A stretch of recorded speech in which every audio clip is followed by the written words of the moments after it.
أعوذ بالله من الشيطان الرجيم بسم الله الرحمن الرحيم فقلت استغفروا ربكم إنه كان غفارا يرسل السماء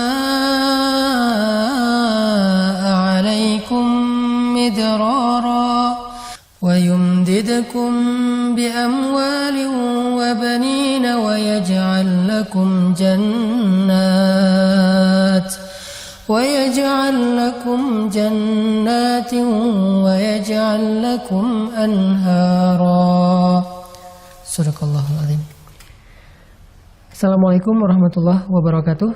Teman-teman semuanya, sobat zakat yang dirahmati Allah Subhanahu wa taala. Kita ketemu lagi dalam program Tausiah Kebahagiaan Ramadan bersama dengan Rumah Zakat. Hari ini kita akan bahas tentang keutamaan istighfar. Karena istighfar itu adalah salah satu zikir yang sangat ajaib di antara sekian banyak zikir-zikir yang istimewa dalam Islam. Bahkan kalau kita baca sejarah, Allah selalu mengganti satu ujian atau satu musibah dengan kebaikan itu karena istighfar. Ketika Nabi Adam beristighfar, maka Allah mempertemukan beliau dengan istrinya yang sudah berpisah sekian puluh tahun. Ketika Nabi Yunus beristighfar, maka Allah menyelamatkannya dari perut ikan sehingga kembali bisa berdakwah di muka bumi. Ketika Nabi Musa beristighfar, maka Allah Subhanahu wa taala memberikan kepadanya rezeki di daerah Madian dan menurunkan kepada beliau banyak kebaikan-kebaikan. Ketika Nabi Muhammad SAW beristighfar, maka Allah Subhanahu wa taala memberikan kepada beliau kemenangan-kemenangan dakwah. Makanya di dalam Al-Qur'an Allah mengatakan, "Idza jaa nasrullahi wal fath wa ra'aitan nasa yadkhuluna fi dinillahi afwaja fasabbih bihamdi rabbika wastaghfir." Dan beristighfarlah, maka Allah akan berikan kemenangan itu berlipat ganda. Kemenangan itu beruntun, bukan hanya satu kemenangan. Makanya membahas tentang istighfar ini artinya kita membahas tentang kunci kesuksesan dan kebahagiaan hidup. Di dalam surat Nuh yang tadi saya baca, Allah Subhanahu wa taala menyebutkan beberapa keistimewaan dari istighfar yang sifatnya urusan dunia. Karena amal soleh dalam Islam itu selalu berdampak dunia dan akhirat, bukan hanya akhirat. Jadi kalau kita ngomongin amal soleh dalam Islam, kita bukan cuma ngomongin tentang pahala akhirat, bukan cuma ngomongin tentang surga neraka, bukan cuma ngomongin tentang kehidupan setelah mati, tapi kita juga ngomongin kehidupan kita di dunia. Karena semua amal soleh itu berdampak di dunia dan di akhirat, hasanah dunia dan hasanah akhirat. Nah, di surat Nuh ayat 10, Allah menjelaskan keutamaan dari istighfar. Kata Allah, "Istaghfiru rabbakum innahu kana ghaffara." Mintalah ampun kepada Rabb kalian dengan istighfar dan Allah itu Maha Pengampun, Ghaffara. Yang artinya Allah itu nggak pernah ngitung-ngitung dosa kita kalau kita udah istighfar. Mau sebanyak buih di lautan, mau sebanyak bintang di langit, mau sampai memenuhi langit dan bumi. Kalau kita istighfar sekali aja dengan tulus dan ikhlas, maka Allah Subhanahu wa taala akan mengampuni semuanya sekaligus. Fala ubali, kata Allah dalam hadis qudsi, aku nggak peduli berapa banyak dosa dia. Itu namanya ghaffar. Atau ghaffar juga berarti kalau kita melakukan dosa, lalu kita beristighfar, minta ampun, Allah ampuni. Besok kita ulangi lagi dan minta ampun, Allah ampuni lagi. Dan seterusnya. Jangan berputus asa meminta ampun kepada Allah, karena Allah aja nggak pernah berputus asa mengampuni dosa kita. Yang penting kita jangan mempermainkan Allah. Gimana mempermainkan Allah? Kita beristighfar, tapi kita nggak serius pengen ninggalin dosa. Kalau kita beristighfar dan nyesel banget dengan dosa kita dan serius pengen ninggalin dosa itu di kemudian hari, tapi ternyata kita lemah lalu melakukannya lagi, istighfar lagi, melakukannya lagi, istighfar lagi, tapi selalu menyesal, selalu tulus, selalu pengen berubah, maka Allah Maha tahu isi hati hambanya dan Allah pasti mengampuni dosa-dosanya. Karena Allah Ghaffara. Jadi berkali-kali berbuat dosa, berkali-kali minta ampun, berkali-kali Allah ampuni. Itu satu keutamaan dari istighfar. Nah, lalu yang kedua apa? Keistimewaan dari istighfar terutama dalam urusan kehidupan kita di dunia. Kata Allah, yursilis samaa alaikum midrara. Allah akan mengirimkan air hujan dari langit kepada kalian mengucur deras. Apa maksudnya? Ternyata kalau kita ngerasa kekeringan, kita merasa kemarau panjang, cara meminta hujan kepada Allah itu adalah dengan beristighfar. Kalau kita coba tafsirkan kalimat ini dalam makna yang lebih luas, ini juga berarti tentang masalah rezeki. Jadi siapapun yang merasa kekeringan, sumber rezekinya, usahanya nggak maju-maju, atau pekerjaannya nggak semakin baik, karirnya nggak naik-naik, maka banyak-banyak istighfar. Sehingga Allah akan mengutus rezeki kepada kita. Yursil, Allah yang akan mengirimkan rezeki itu kepada kita.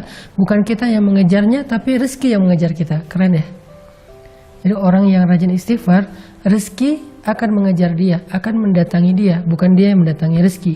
Karena kalimat ayatnya, yursilis samaa alaikum midrara, akan dikirimkan oleh Allah hujan dari langit kepada kalian secara deras, mengucur deras. Jadi rezeki itu datang kepada kita tuh ngucur deras seperti air hujan. Kebayang nggak jumlah air hujan? Bukan setetes dua tetes, ngucur deras sampai bahkan kadang-kadang saking derasnya dan nggak ketampung banjir di mana-mana. Seperti itulah rezeki yang akan datang kepada orang yang rajin istighfar. Bukan dicari, tapi dia yang mencari. Terus apalagi? Wa yumdidukum bi amwalin. Lalu Allah akan madad itu menjulurkan, madad itu memberikan. Allah akan menjadikan harta kalian itu turun-temurun. Kalau bahasa kita, wa yumdidukum bi amwal, Allah akan berikan kepada kalian harta, tapi dengan bahasa bukan wa yurzukum, tapi yumdidukum. Allah akan berikan harta kalian itu bisa bermanfaat dalam waktu yang lama, dalam waktu yang panjang. Artinya kayak 7 turunan kalau bahasa yang sering kita dengar ya. Ternyata orang yang rajin istighfar, hartanya akan bermanfaat sampai 7 turunan, sampai anak-anak cucunya. Dan dia akan bisa menikmati harta itu dalam waktu yang lama. Ada orang yang dikasih harta sebentar, habis, kemudian dia akan lapar dalam waktu yang lama.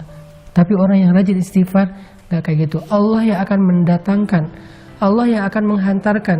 Atau juga bisa ditafsirkan kata ulama, yumdidukum itu Allah sendiri dengan tangannya mengantarkan harta itu ke rumah kita. Kemudian wabanin wa yaj'al lakum jannat wa yaj'al lakum anharo. Allah akan berikan keturunan. Nah, ini buat yang masih jomblo nih. Karena ngomongin keturunan juga berarti ngomongin pasangan, satu paket ya. Yang masih gersang jodohnya, gak ketahuan di mana, atau selalu ngelihat orang lain akad nikah, selalu hadir di acara temennya yang wedding, tapi dia nggak pernah bikin acara sendiri, atau yang udah nikah tapi belum diberikan karunia anak, atau yang udah diberikan anak tetapi masih ingin nambah karena semakin banyak anak mungkin semakin seru di rumah tangganya, rame. Nah, rahasianya adalah istighfar. Banyakin istighfar. Dan Allah punya cara sendiri untuk memberikan apa yang Allah janjikan. Yang penting kita nggak boleh ragu kepada janji Allah Subhanahu wa Ta'ala. Coba istighfar. Ya Allah, saya kayaknya udah siap untuk nikah nih.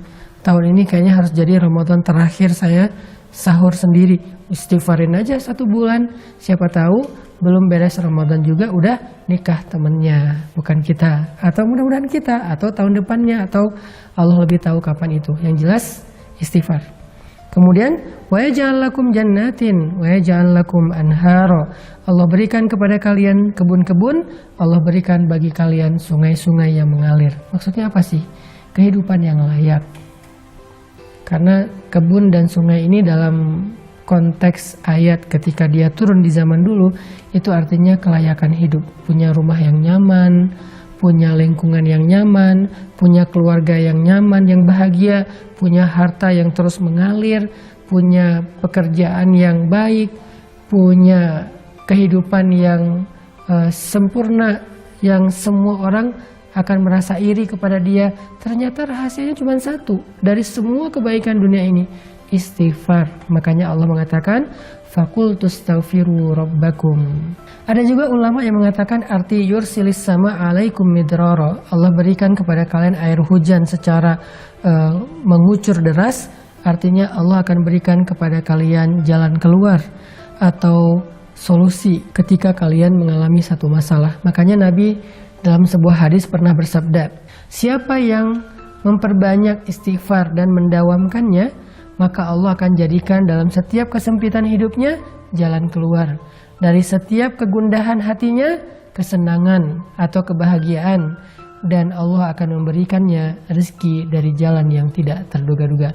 Yuk kita jadiin siang dan malam Ramadan kita siang dan malam yang penuh dengan zikir Astaghfirullahaladzim atau La ilaha illa anta subhanaka inni kuntu minaz zalimin rabbighfirli wali walidayya warhamhuma kama rabbayani shaghira.